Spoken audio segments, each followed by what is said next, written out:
How's it going, everybody? So I got a interesting question on one of my recent videos of somebody asking me, basically, what are my thoughts on possible um, cellular emotions being transferred through animal foods. For example, if a cow was slaughtered inhumanely or it was tortured, and then you eat the flesh of that animal, are there any possibilities that the distress or emotions could be somehow transferred from the animal to the human?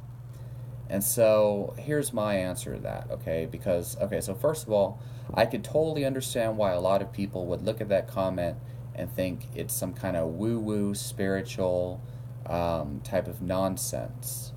Although I personally think it's possible because, in science, we think of we realize that emotions are partly neurological, and we know that there are mechanisms within the brain and the nervous system that um, influence or control emotions to a certain extent.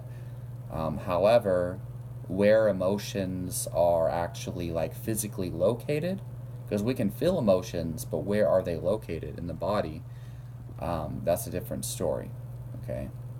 And then what are emotions beyond neurotransmitters and whatnot, receptor sites, etc. There's some deeper science to be unfolded there. All right. And so, there's two sides to that. There's the overly skeptical side, then there's the philosophical side. And we have to ask ourselves, how challenging would it be for us to use scientific studies and experiments to actually get some ideas on, is it possible for emotions to be transferred through animal foods, right? And so there's that. Now, with the information that we are presented and the facts and science we have, what are the practical steps and considerations that we can take to, optimize our nutrition in general, right? Here's the thing. There are much more significant factors to consider outside of like can these emotional disturbances from the animal be transferred through consumption. All right, the first most important step is remove processed foods. People who consume fried foods, fast foods, frozen foods, packaged foods, processed sugar, imitation foods, whether that's imitation meat products or really any type of imitation food that's made from, processed products or whatever, they're going to be harmful to your health. All right, that's the first step, removing processed foods.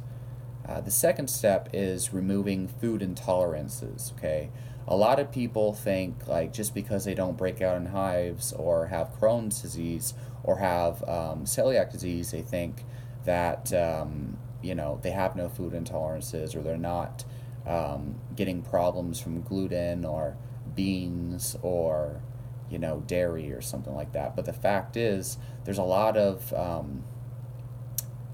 very, I guess, like there's some issues people don't know they're having there's issues people have that are actually caused by foods that they're unaware of. For example, mood swings.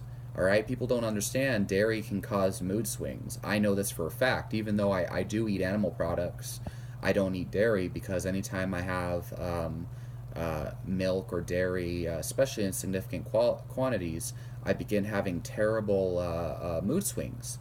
This could be because of dairy activating opioid receptors. It could be because of the casein protein setting off an allergy response.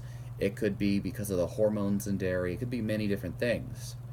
Um, but the fact is, there are, in fact, food intolerances people don't know they have. Also, people don't have to be celiac to get fibromyalgia symptoms from gluten. Okay, gluten can cause fibromyalgia, but many people don't want to believe it. All right, it's unfortunate, but I know the facts because I have people that have had fibromyalgia and they remove gluten and they're fine. Anyway, and there's a lot of science to back these things up too, whether you want to admit it or not. So there's the food intolerances, right? Removing food intolerances. And then after you remove processed foods, you remove food intolerances, because processed foods are just foods that you're not meant to consume. They're technically food intolerances by nature. Food intolerances, on the other hand, could be natural foods like beans and legumes and nuts and seeds and dairy and eggs and things that cause problems. Now, somebody who gets nauseous from eating animal flesh or gets acid reflux from animal products, that's not a food intolerance. That's most likely a deficiency in acid and stomach acid or imbalances of your pH, acid alkaline imbalance in the stomach. I have videos on that explain further. So removing food intolerances is number 2.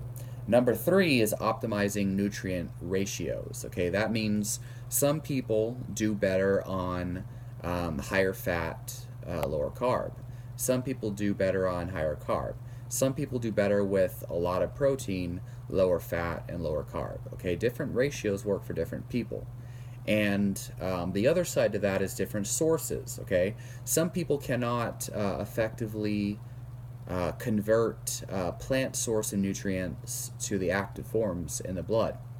For example, the iron found in plants is not the same as the iron found in the blood of us in animals. Okay, the blood found in animals is the same, or sorry, the iron found in animal blood is the same type of iron found in human blood.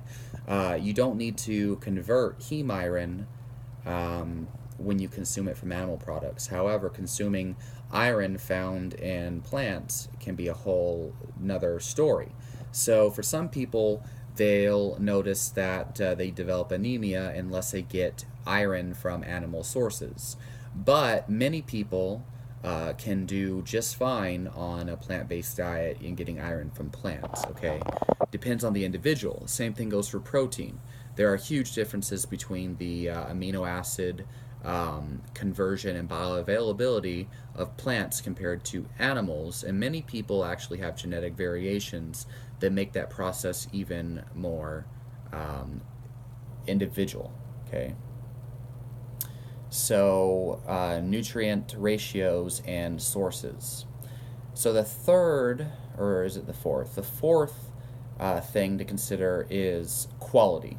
Okay, so food quality, and this is where this whole emotional thing comes into play. Okay, so instead of eating conventionally raised beef, once you got all the other factors taken care of, now you can buy organic pasture-raised animals. Okay, these have different ratios of fatty acid content, saturated fat, monounsaturated fat, and omega-3 fats.